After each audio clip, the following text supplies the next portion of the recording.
Alright, what is going on, guys? Welcome back to the channel, and in this video today we're going to be talking about the serious marketing failure that 343 Industries has done and what it's really causing this Halo community to experience. Now, I do think that, Halo Infinite looks like it's seriously going to be a great game.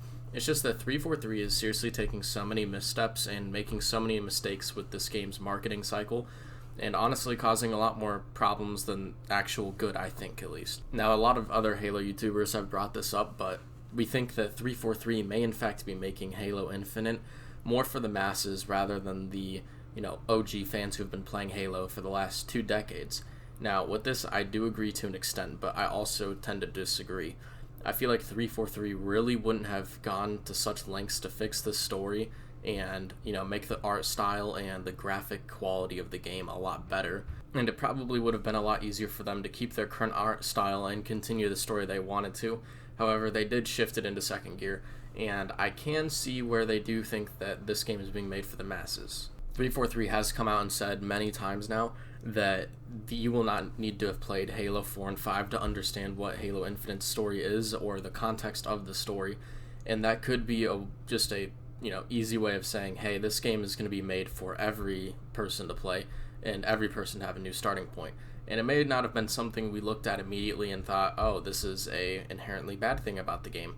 But it's honestly starting to unravel this huge ball of yarn that 343 is really just making this game to cater to the newer players that are going to be added, from, the game going free to play and it being on Xbox Game Pass. The idea of this game being catered to new players can be reflected from the idea that in an interview, Bonnie Ross said that they took a lot of inspiration from Apex Legends and Fortnite and all the Battle Royales, for example.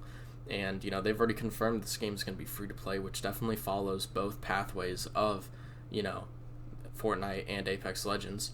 And they're even taking it a step further by dumbing down the color customization into these, quote, codings and monetizing those just like they kind of do in Apex and Fortnite. I think the scary thing about this all is, let's say that the game launches and, it tries catering too much to the casuals and that the casuals do not like this game at all and they don't end up having a good retention time because, it's just not the game they want to play. So where does that leave us, the OG fans who've been sticking with this franchise for so long? It leaves us in this really awkward state to where we don't really like the game and quality of the product that they put out. So we end up going back to MCC or the old games and things like that, and it just leaves this game completely dead and desolate.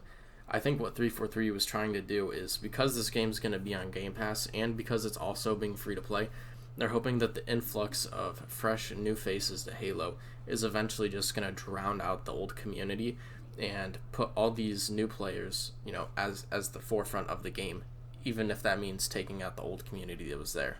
Now, if you're not really seeing where this is kind of wrong and how this could go south very fast, dude, if this game does not perform well for the casuals and the casuals don't like these armor coatings and they just don't like the gameplay overall, you could see this game die out a lot faster than you think.